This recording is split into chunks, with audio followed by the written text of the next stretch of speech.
मैं उस बहन से हाथ जोड़ के विनती करती हूँ कि बहन, मैंने अपनी बेटी को बड़े लाड प्यार से पाला था। अब 3 साल हो गए मुझे रोते रोते, अभी तक मुझे कोई न्याय नहीं मिला। जब से मैंने आपकी वीडियो देखी है मुझे आशा की किरण दिखाई दी है। अगर आप उन सबूतों को कोर्ट में पेश करोगे तो मेरी बेटी को न्याय मिल सकता है। भले मेरी बेटी इस दुनिया में नहीं है, लेकिन जिस तरह से मैं रो रही हूँ दुनिया की मेरी कोई माँ इस तरह से न रोए। आपसे हाथ जोड़ के विनती है मेरे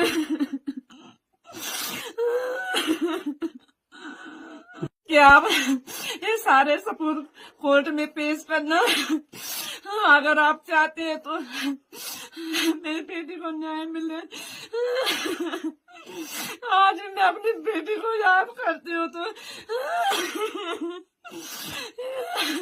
मेरे साथ हर समय अन्याय हुआ।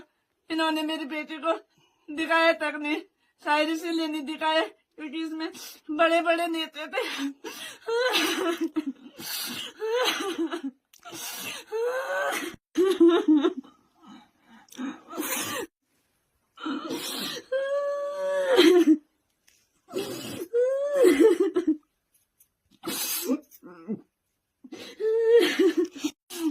मैं मुख्यमंत्री से हिन्नत कहना चाहती हूँ, हम सारे सबूत आपके सामने हैं।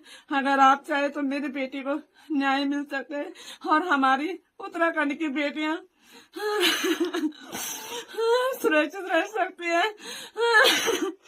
नहीं तो फिर किसी माँ के साथ ऐसा ही होगा जैसे हमारी जिंदगी वो उर्मिला सरावत के बना दिया है। मैं उर्मिला बहन से हाथ जोड़ के विनती करती हूँ कि वो इन सबूतों को कोर्ट में ले जाए और अपना बयान दर्ज करे, जिससे मेरी बेटी को न्याय मिल सके और हमारी उत्तराखंड की सारी बेटियां सुरक्षित रह सके। उनका ये भी कहना उर्मिला सरावत का कि जिस तरह अंकिता के साथ हुआ, अगर मैं इन चीजों को नहीं करती तो शायद मुझे भी डर है, अब मुझे भी खतरा है। मैं ये चाहती हूँ कि उस बहन को सुरक्षा प्रदान की जाए, क्योंकि जिस तरह से मेरी बेटी ने भी कहा था कि मैं तुम्हारी सारी बातें बोल दूंगी, उसी तरह इस बहन के साथ भी कहीं ऐसा न हो कि ये भी मेरी बेटी के जैसे इस बहन को भी खतरा हो। इसलिए मैं चाहती हूँ कि इस बहन को भी सुरक्षा मिले और इस बहन ने मेरी बेटी के लिए इतनी बड़ी बात कही, इसके लिए भी मैं धन्यवाद देती हूँ कि बहन आप कोर्ट में जाके इन सबूतों को पेश करो, जिससे मेरी बेटी को न्याय मिल सके। जिस तरह से भाजपा नेताओं का